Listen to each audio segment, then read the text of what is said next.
Selamat datang di channel Pemuja Malam. Jangan lupa like, share, and subscribe ya. Terima kasih. Episode 36, agar suasana semakin romantis. Ada hal yang ingin ayah sampaikan pada ibu dan juga Raya, ujar Danu kala dia sudah berada di rumah. Ayo bang, kita keluar, ajak Vira. Gak usah, karena kalian pun terlibat, jadi tetaplah di sini, larang Danu. Danu pun menceritakan tentang masalah yang dialaminya, sehingga dia diancam dipecat dan juga terancam tidak mendapatkan uang pensiun. Ya gak bisa gitu dong, masa kita juga harus ikut membayarnya, cetus Marni. Karena ayah terbukti bersalah, sahut Danu. Tapi, kita gak menikmati uang itu sepersen pun, bantah Marni, sedangkan Raya hanya mendengar perdebatan kecil orang tuanya. Dia enggan menanggapinya. Terus bagaimana? Uang dari mana? Kita membayarnya? Tanya Marni akhirnya, karena Danu memilih memijat dahinya daripada menjawab bantahannya. Aku akan menjual kebun kita, ujar Danu. Kebun yang diurus Hamid? Tanya Marni. Kita hanya punya satu kebun ibu. Iya, kebun yang diurus oleh Hamid, balas Danu.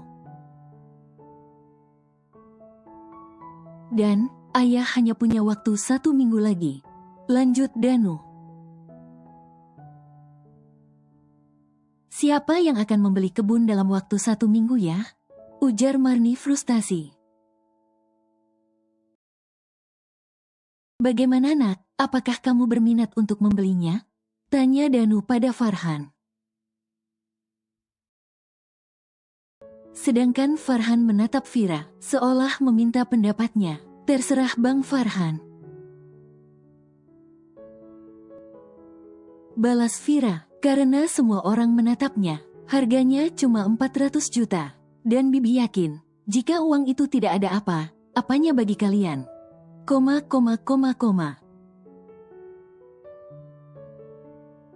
Ujar Marni mencoba mengambil keuntungan. Tidak, harganya hanya 300 juta. Dan itu paman tanya pada makelar tanah daerah sini. Dan itu pun bisa nego tipis, karena letak perkebunannya sedikit masuk ke dalam. Ujar Danu membantah Marni. Dia bahkan tidak memperdulikan Marni yang menggerutu. Baiklah, biar kita ke tempat Pak RT dan mengurus suratnya. Dan yang lainnya akan aku suruh orang untuk mengurusnya, balas Farhan. Hari itu juga, Farhan menyerahkan cek dengan nominal 300 juta.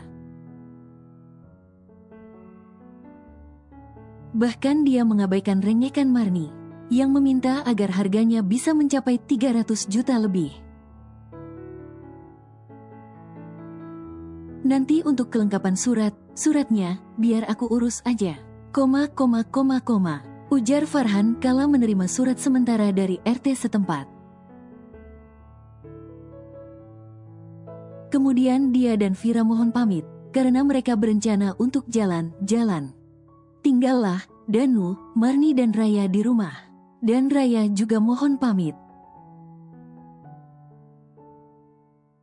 karena melihat muka masam yang ditujukan oleh ibunya. Bahkan Marni tak sekalipun melirik Sisil. Hanya Danu yang sempat mengendong Sisil dan mengajaknya bergurau. Sedangkan Marni malah sengaja memuji Akhyar di hadapannya. Bahkan dia tidak segan membandingkan Akhyar dengan Sisil. Kenapa sih harus mengatakan harga yang sebenarnya? Cetus Marni memanyunkan bibirnya. Kan dia udah bantu kita, Bu. Harusnya kita bersyukur. Karena Farhan mau membeli kebun kita. Coba aja dibeli orang lain. Pasti harganya hanya mentok di sekitaran 280 juta. Jelas Danu, ya, tapi kan mereka kaya. Ya bedalah. Sanggah Marni. Terus maksudnya, kita bisa memanfaatkan kekayaan mereka, gak malu, Bu? Tanya Danu, tapi kita keluarganya. Kekeh Marni, karena mereka terlalu baik, sehingga masih menganggap kita saudara. Dan ibu sendiri, baru terlihat sikap baiknya, sejak ketahuan jika Farhan anak dari Pak Alan kan? Seharusnya kita malu, Bu. Kita sudah terlalu banyak menyusahkan mereka. Kita juga sudah terlalu banyak membuat Vira menderita. Papar Danu, tapi semua terbalas dengan bahagia kan? Seharusnya dia bersyukur, karena kita yang menjadi cobaan baginya. Coba aja orang lain, pasti lebih dari ini. Sahut Marni, dan Danu hanya menghembuskan napas kasar. Seraya meninggalkan Marni, dia gak habis pikir dengan jalan pikiran istrinya itu. Danu mengambil sepeda motornya dari garasi. Dia berniat berjalan, jalan untuk menghilangkan stresnya akibat berdebat dengan Marni. Hingga akhirnya, Danu menghentikan laju sepeda motornya. Karena melihat seorang wanita yang terjatuh, tepat di depan matanya. Wulan, seru Danu. Lantas membantu Wulan dengan membangunkan sepeda motor yang menimpa sebagian tubuh Wulan. Danu, tolong aku. Rintih Wulan dengan kaki yang mengeluarkan darah. Akibat luka. Kenapa bisa begini? Ayo aku bantu kamu ke rumah sakit. Tadi ada kucing yang melintas, jadi aku ngerem mendadak. Dan karena terkejut, aku ngeremnya pakai rem depan. Jelas Wulan sambil menahan rasa sakitnya. Terus motorku gimana? Mana jalanan sepi lagi? Keluh Wulan. Bentar, aku coba hubungi temanku dulu. Nanti, kita titipkan sepeda motor padanya. Dan kita ke rumah sakit. Ujar Danu, antarkan aku ke rumah aja Danu. Karena kalau ke rumah sakit pun, aku akan sendirian di sana. Ujar Wulan. Wulan pun mengambil tisu yang berada di tasnya. Dan minta tolong pada Danu untuk melap darah yang berada di lutut serta betisnya. Aduh. Refleks, Wulan menarik rambut Danu yang posisinya berada di depannya. Tak berapa lama, teman yang dihubungi oleh Danu pun datang. Dia mengambil alih sepeda motor Wulan dan juga mengantarkannya sampai ke rumah. Karena dia pun datang bersama satu orang teman lainnya. Setelah kedua orang itu pulang, Danu masih di sana. Karena sebelumnya dia juga membantu Wulan membersihkan luka Wulan dengan cairan pembersih luka. Yang kebetulan ada di kotak P3K Wulan. Terima kasih Danu, untung kamu yang melihatku. Aku gak bisa membayangkan jika orang lain yang berada di sana. ungkap Wulan memegangi tangan Danu. Akan tetapi, Danu buru-buru menariknya. Dan, aku masih sama Danu. Aku masih dengan cintaku untukmu. Ujar Wulan menatap manik mata Danu. Wulan memberanikan diri untuk memegangi rahang milik Danu. Aku masih seperti dulu. Bisik Wulan menempelkan dahinya pada dahi Danu. Tapi, aku sudah menikah Wulan. Danu mencoba untuk tetap waras. Walaupun sisi lakinya sedang diuji. Persetan dengan pernikahanmu Danu. Aku tidak peduli itu Danu. Aku gak peduli dengan statusmu. Wulan kembali berbisik dengan suara manjanya. Bahkan sekarang, dia berani mendekatkan bibirnya pada Danu. Danu yang diambang nafsu pun menerima baik apa yang diserahkan oleh Wulan. Sampai akhirnya dia tersadar dan membuka matanya. Mendorong pelan tubuh wanita yang dulu sempat dipujanya. Ini salah. Ujar Danu dengan napas terengah-engah.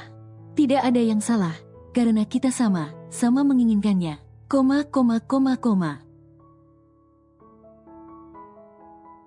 Ujar Wulan kembali meyakinkan Danu. Bahkan kembali menarik Danu ke dekapannya.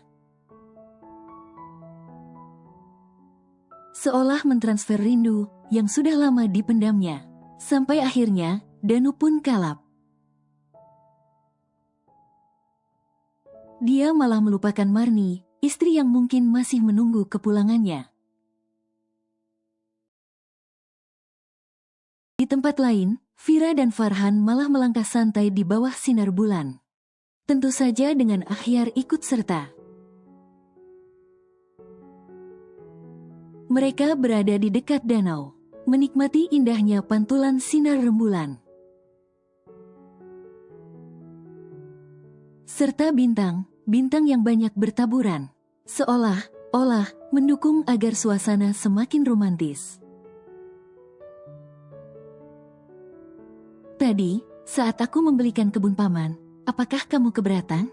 Tanya Farhan merangkul Vira, sedangkan tangannya sebelah lagi mendorong troli Akhyar.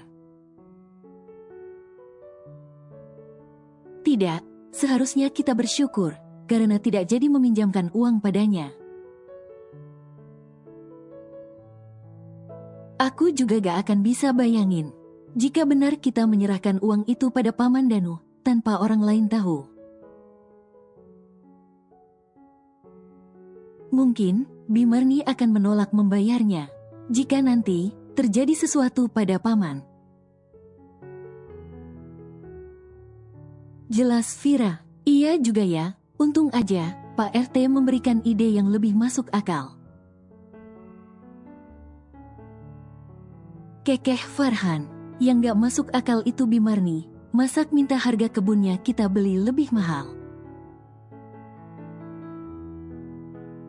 Lanjut Vira tertawa, kita cari hotel, barangkali dekat sini ada penginapan.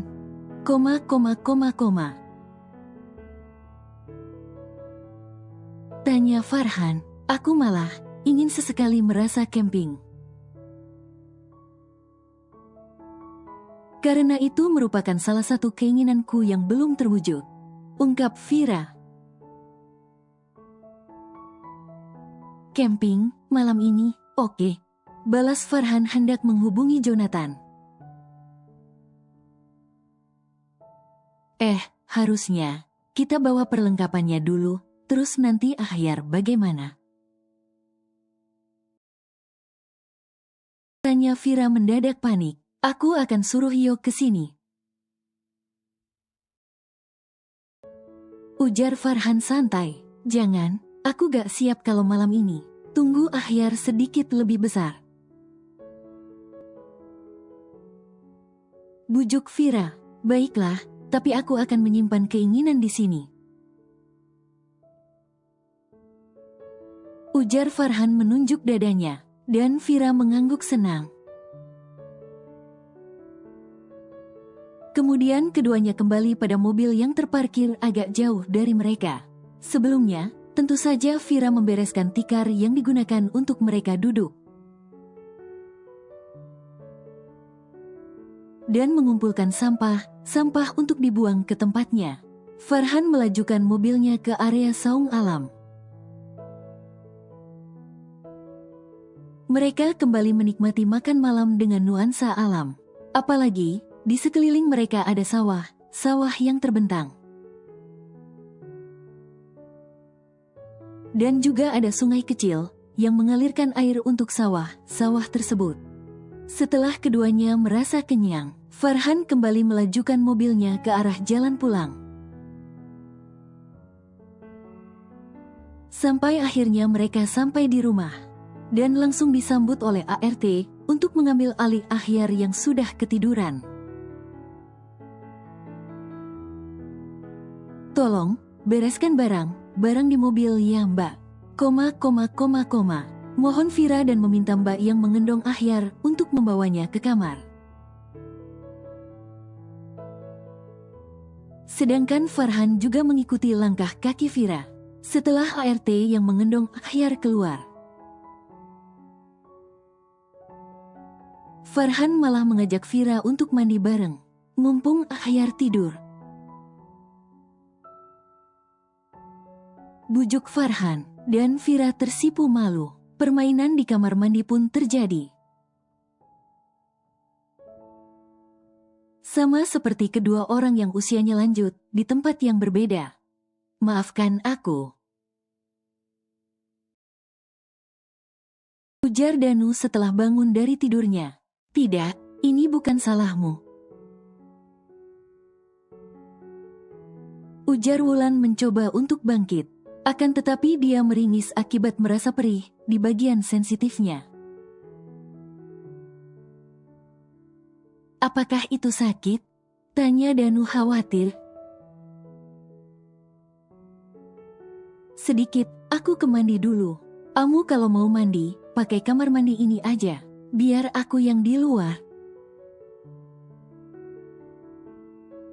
ujar Wulan. Dan tentu saja Wulan berharap jika Danu mengajaknya mandi bersama.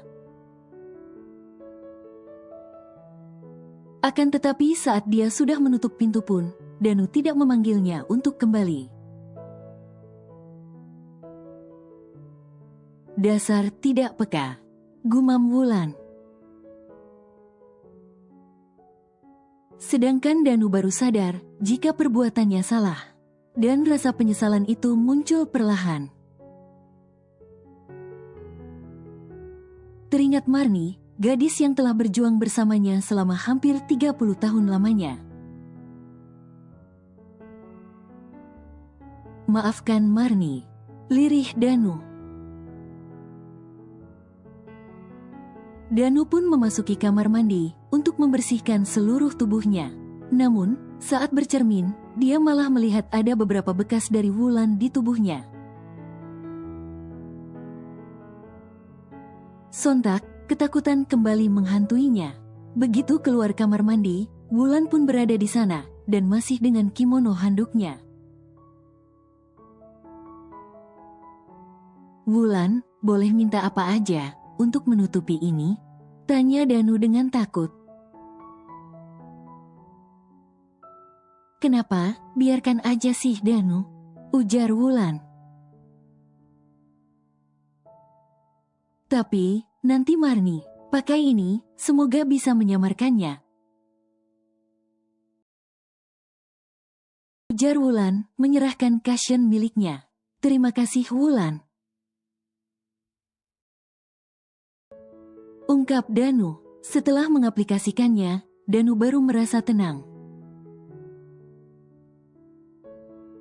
Aku pulang, dan aku harap ini pertemuan terakhir kita. Dan semoga ini hanya menjadi rahasia di antara kita, papar Danu. Dan Danu pun keluar rumah Wulan setelah memastikan penampilannya aman seperti sedia kala. Dan kamu pikir, aku akan melepaskanmu begitu saja? Jangan harap Danu, karena aku telah lama menantikanmu.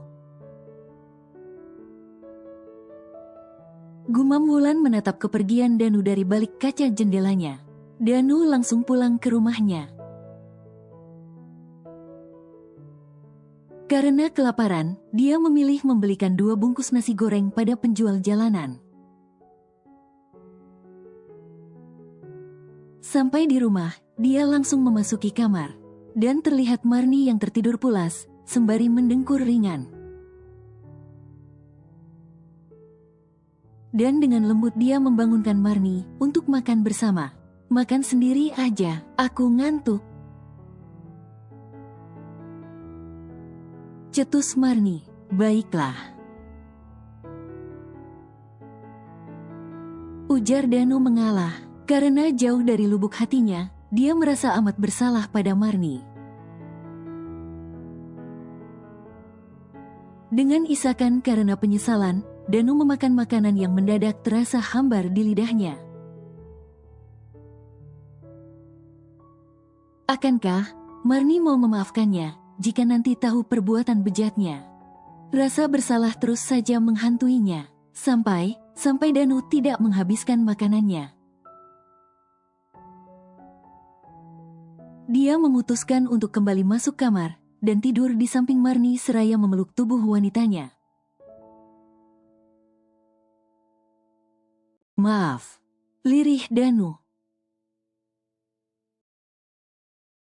Hubungan Alvin dan Raya semakin membaik, walaupun Alvin masih banyak diam. Tapi, setidaknya dia tetap perhatian padanya. Hanya dengan membawakan makanan saat pulang kerja saja, telah membuat Raya bahagia. Malam ini, Raya memutuskan untuk menyenangkan Alvin dengan memakai baju dinas yang baru dipesannya. Dia ingin Alvin kembali memaafkan kesalahannya. Begitu masuk kamar, Alvin langsung disambut dengan wangi ruangan yang membara. Bahkan lampu kamar dibuat redup oleh Raya. Di ujung jendela sana, terlihat Raya berdiri seolah menantangnya. Dia memakai baju seksi dengan belahan dada dan juga paha. Alvin menelan ludah kasar. Penampilan Raya yang seksi membuatnya gerah. Bahkan dinginnya Aceh tidak terasa di tubuhnya. Maafkan aku. Mohon Raya menatap Alvin. Tolong maafkan aku, jangan marah lagi padaku. Pinta Raya menarik lembut tangan Alvin agar segera menuju sofa. Untung Sisil tertidur pulas. Sehingga mereka bebas melakukan apapun. Yang sama membuat mereka ketagihan dan ingin kembali mengulanginya. Sudah 1 minggu berlalu, Danu merasa lega. Karena Wulan tidak pernah muncul dan dia sendiri, mati-matian melupakan perbuatan terkutuknya. Sekarang Danu pun sudah membayar uang pada pihak sekolah. Sedangkan guru yang satunya lagi juga sudah melakukan hal yang sama. Namun, hubungan Danu dan keduanya merenggang akibat kejadian tersebut. Sedangkan keluarga Farhan tentu saja sudah berada di luar negeri. Mereka sedang ke rumah sakit untuk menemui Darwis. Dan yang pastinya, anak-anak berada di hotel. Dan dirawat oleh ART yang masing-masing dibawakan oleh majikannya.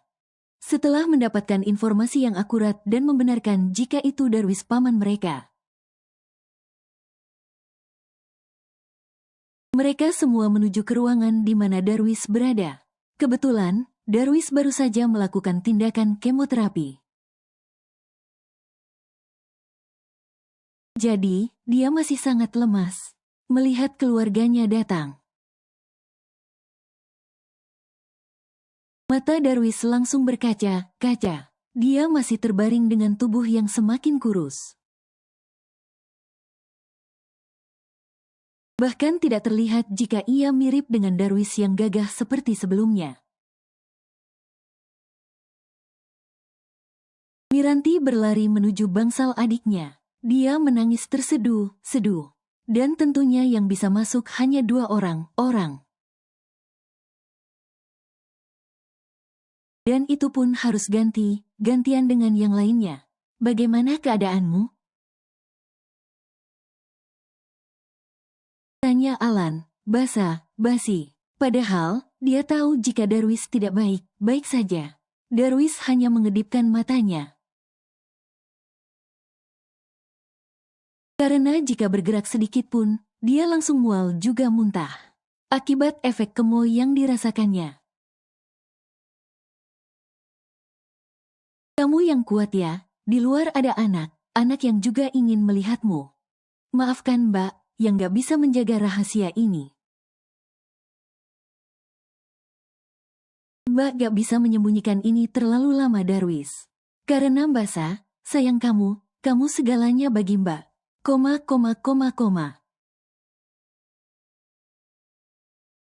Isak Miranti. Sedangkan Alan mengelus pelan punggung Miranti. Darwis berkaca-kaca mendengar ucapan kakaknya.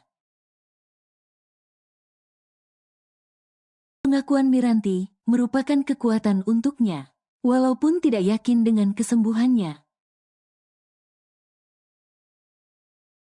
Setidaknya Darwis masih bisa melihat seluruh keluarga sebelum dia benar-benar menjauh.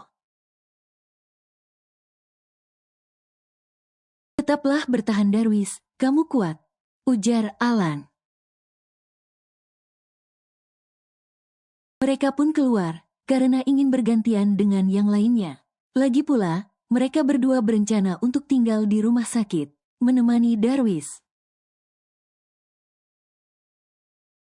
Walaupun nyatanya, Darwis sudah menyewa seorang perawat lelaki untuk menemaninya. Giliran Vira dan Farhan masuk. Farhan menadahkan wajahnya, agar bisa menyembunyikan matanya yang bahkan hampir mengeluarkan air mata.